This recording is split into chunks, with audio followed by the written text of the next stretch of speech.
ustedes estuvieran alguna vez en las niñas guía o en algún otro club en el que tenían que ganarse insignias de mérito?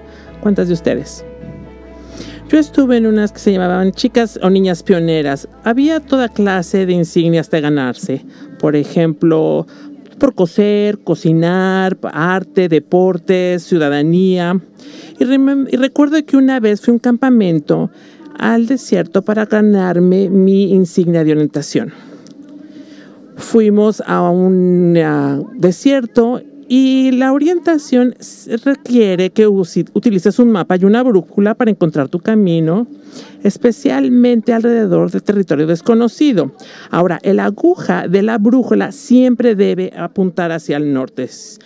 Tal vez lo deberían de saber si estuvieran en esta clase de orientación.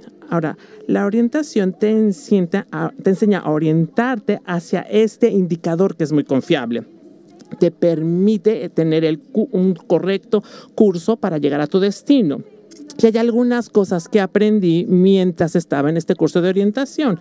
Primero, qué fácil es desviarse del curso cuando estás en un bosque y estás alrededor de árboles o vas alrededor de rocas. Lo segundo que aprendí fue que es muy importante revisar mi brújula frecuentemente para asegurarme que iba en la dirección correcta. La desviación más mínimo, inclusive por unos pocos grados, me podría llevar fuera de curso y entonces me perdería de donde quería ir. La verdad es como la aguja de una brújula. El Señor nos ha dado su palabra. Dios nos ha dado su palabra. Jesucristo, cuando fue crucificado, dijo: Señor, santifícalos, hazlos santos por la verdad. Tu palabra es verdad. Juan 17:17. Y la razón por la que la humanidad cayó es porque Eva escuchó que el Señor no era verdad, que su palabra no era verdad. Satanás sugirió que Dios no era lo suficiente, que no era verdaderamente, que no era certero en todo, que no era tan amoroso o tan bueno o tan grande como él decía que era. Así es que Satanás, con su platicar suave y engañoso, hizo que Eva cambiara un poco en lo que creía acerca de Dios. Empujó su corazón y su mente unos grados lejos de la verdad. Pero ese pequeño empujoncito tuvo grandes consecuencias. Desde entonces, desde ese día fatal en el Edén, las personas han tenido un gran problema para creer la verdad y nuestra naturaleza pecaminosa se inclina a creer las mentiras. Todas las mentiras sobre el carácter y la naturaleza de Dios, porque un pensamiento equivocado de Dios nos lleva a un pensamiento equivocado casi de todo. Es tan fácil desviarse del curso cuando nos estamos metiendo en nuestra vida por los árboles o por las rocas de nuestra vida. Y siempre necesitamos revisar y corregir y reorientar nuestro rumbo. Nuestra orientación espiritual. Por eso están aquí, ¿verdad? Espero que ganen su insignia este fin de semana. Ustedes necesitan realinear su corazón a la verdad acerca de Dios. Y yo también. Y también los discípulos que estaban en la barca en aquella noche de tormenta en la que le gritaron con pánico al Señor y temor: ¿no te importa que nos estemos ahogando? Los discípulos habían conocido a Jesucristo desde hace tiempo, pero la respuesta que tuvieron en esa tormenta en realidad les enfocó lo que creían de Él. Es como si se hubiera apagado su mente y tenían que ser realineados con ese pensamiento. Déjenme contarles del libro del Evangelio de Marco, capítulo 4, verso 35, esta historia. Ese día, al anochecer, les dijo a sus discípulos: crucemos al otro lado.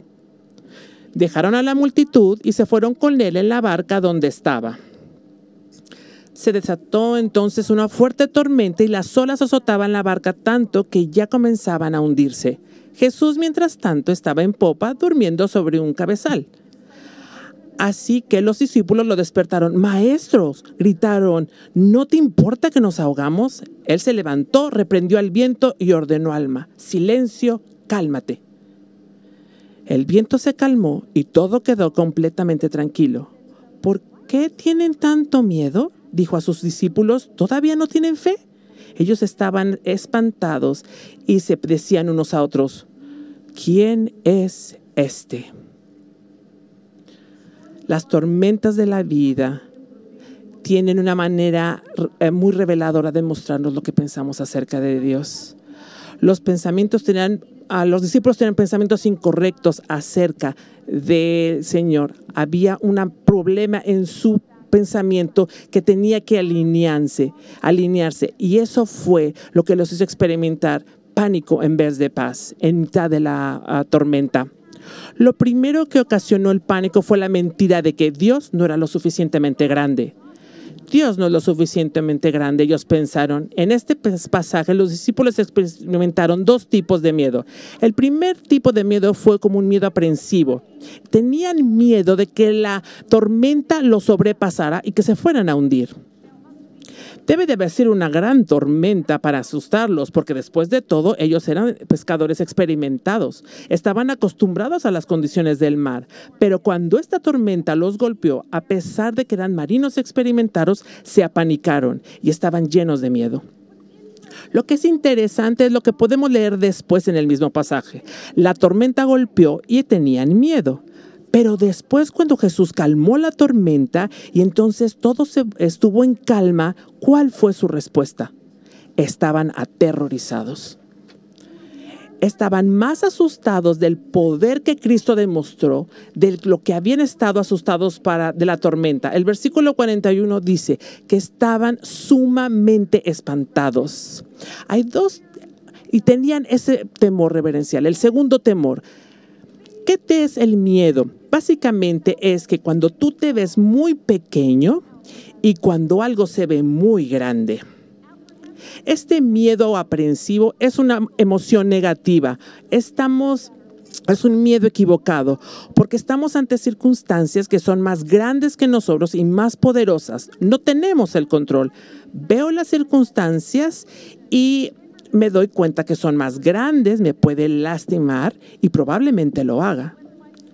Y ya sea que mi tormenta tenga que ver con relaciones fracturadas, mi matrimonio, mis hijos, mi familia o amigos, o tal vez mi salud, mis finanzas, presiones en el trabajo, una pérdida, lo que sea, me doy cuenta que no soy lo suficientemente capaz de manejarlo. No tengo los recursos, no tengo el tiempo, no tengo la habilidad, no tengo la capacidad para calmarme. He tratado y no lo puedo lograr. Esta tormenta está fuera de mi control y me está abrumando. Este miedo aprensivo produce pánico y ansiedad. El temor reverente es muy diferente. El temor reverente es una emoción positiva. Reverenciamos a Cristo porque nos damos cuenta que Él es más grande y más poderoso que nosotros y más grande y más poderoso que cualquier circunstancia que podamos enfrentar. Los discípulos temían a sus circunstancias más de lo que le temían a Cristo. Ellos vieron sus circunstancias más graves que a Él. Las mentiras que creyeron fue: Dios no es lo suficientemente grande. ¿Alguna vez lo han pensado? ¿Alguna vez han visto su circunstancia y pensado: esta está muy grande, inclusive para Dios? Él no puede volver el amor a este matrimonio. Él no puede cambiar el corazón de esta persona. Él no puede traer o cambiar a este niño rebelde. Él no puede curar esta enfermedad. Él no puede restaurar la unidad en esta iglesia. Él no puede resolver esta crisis. Él no puede llenar esta soledad. Él no puede satisfacer este deseo. Sencillamente no es lo suficientemente grande. Tal vez ustedes no lo digan. Bueno, tal vez no con tantas palabras, pero su ansiedad y su falta de paz indica que eso es lo que verdaderamente creen. Los discípulos en la barca, en esa noche de tormenta, pensaron: Cristo no puede hacer nada acerca de esta tormenta. Estas circunstancias están fuera de su control. Pero Jesús, cuando se despertó y les mostró que no importa cuán salvaje y furiosa sea esta tormenta, Él está en control. Y cuando vieron su poder y su gloria, se aterrorizaron. Y entonces se postraron sobre sus rostros y dijeron: ¿quién es este? No teníamos idea de que tuviera tanto poder. Lo segundo que ocasionó pánico fue que creyeran esta mentira. Dios no está lo suficientemente interesante. Ellos sabían que por esas olas estaban en problemas y que se iban a hundir. Entonces estaban Pedro, Juan, Marcos, Santiago, Mateo, estaban echando el agua afuera a cubetadas con lo que tenían, con cubetas, botes, palos. En un principio ellos estaban confiando en sus capacidades, porque bueno, ellos eran pescadores y sabían cómo podían hacerlo. Y en un principio puedo imaginarme a Pedro, desagüen, todo está cubierta. Marco, ve para allá. Santiago, ven aquí. Pero había una conmoción total. Pero ¿qué pasaba durante todo eso? Jesús, mientras estaba en la popa de la barca durmiendo. Y a ver, ¿cómo se sentirían ustedes, por ejemplo, en una crisis, cuando una persona que debe amarlas y estar en una situación con ustedes, permanece ajeno? Por ejemplo, cuando yo estaba en el terrible dolor de parto, dando a luz a mi primer hijo, mucho antes de que existiera la epidural, mi esposo estaba sentado a un lado, en una silla sentado, leyendo el periódico en la sección de deportes, y estaba comiéndose un panecillo, y yo sabía cómo me sentía. ¿Y saben qué hice? Le arranqué el periódico de las manos y le grité: espero que esté sufriendo junto conmigo. Estaba muy enojada, yo estaba sufriendo y a él no le importaba. Los discípulos no estaban muy felices de que él estuviera dormido y que no les estuviera ayudando a sacar el agua del barco. ¿Qué? ¿Acaso no te importa que nos ahoguemos? ¿No te das cuenta que estamos en crisis? ¿Tú estás dormido? ¿Por qué no nos ayudas? Ellos no pensaron que a Jesús estaba lo suficientemente interesado en ellos. ¿Y qué tan seguido nosotros pensamos lo mismo?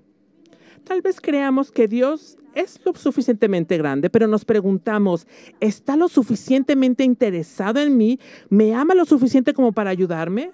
No, Él está interesado en el pastor, en el misionero, en mi amigo, mi vecino, pero ¿en realidad está interesado en mí? Yo me pregunto. Lo tercero que les ocasionó pánico a los discípulos fue la mentira. Dios no es lo suficientemente bueno. Ellos tenían ciertas expectativas sobre lo que querían que Jesús hiciera. Tal vez querían que les ayudara a sacar el agua del bote, o tal vez que multiplicara las cubetas para que pudieran más instrumentos para sacar el agua, o tal vez que calmara la barca para que pudieran llegar a la orilla. Cada vez que esperamos que Dios cumpla con nuestra agenda, cada vez que esperamos que Él haga lo que yo quiero, cuando yo quiero, como yo lo quiero, esas expectativas están fuera de lugar. En consecuencia, entonces experimentamos ¿qué? Decepción, desilusión, desesperación, cuando Dios no hace lo que nosotros queremos. Y entonces empezamos a cuestionarnos su bondad. Yo sé que es lo suficientemente grande y Él me dice que está interesado en mí lo suficiente, entonces supongo no es lo suficientemente bueno. Él le gusta verme sufrir.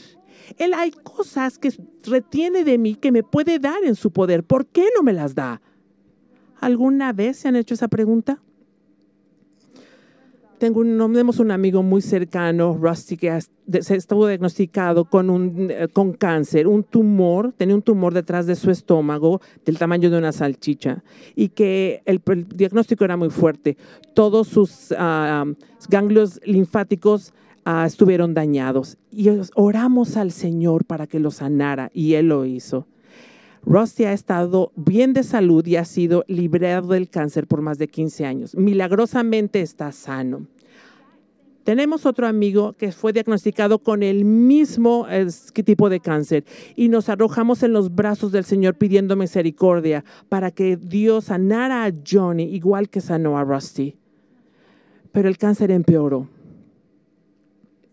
El estómago de Johnny se inflamó tanto, su cara, sus ganglios se consumieron. Pasó por un dolor y un sufrimiento intenso.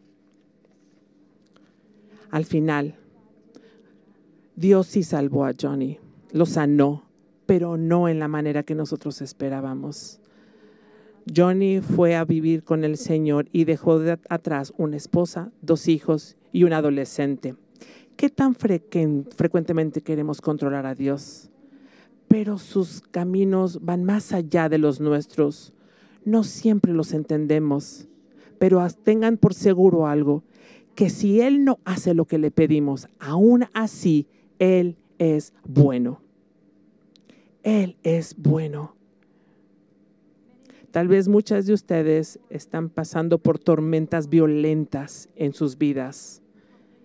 Tal vez han llegado a este lugar y hay tantas cosas que están pasando en sus vidas, en su corazón, en su espíritu.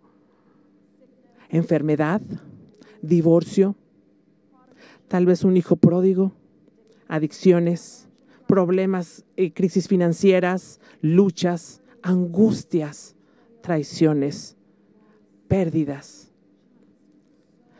Tantas cosas, tan cansadas de la tormenta. Pero no importa cuál sea la tormenta, Jesús quiere que reorientes tu corazón en este momento a la verdad acerca de Él. Y Él quiere traerte paz. Aquí está la verdad. Dios es suficiente. Él proveerá todo lo que necesitas. Él es más grande que cualquier tormenta que enfrentes. Dios es amor. Él está interesado en ti y te ama con un amor perfecto. Dios es bueno, tan bueno. Así es que aférrense a esa verdad, aférrense a esa verdad. Aférrense a la verdad de la verdad acerca del Salvador que está en tu barca. Inclusive durante la tormenta, en especial durante la tormenta. Eso es lo que he escrito, de que ustedes tomen la verdad de la palabra de Dios y reorienten su corazón y no se vayan en una dirección, en dirección de las mentiras. Nuestro Dios es lo suficientemente bueno. Este Dios está lo suficientemente interesado y es lo suficientemente poderoso para traer paz a tu tormenta y para llevarte al otro lado.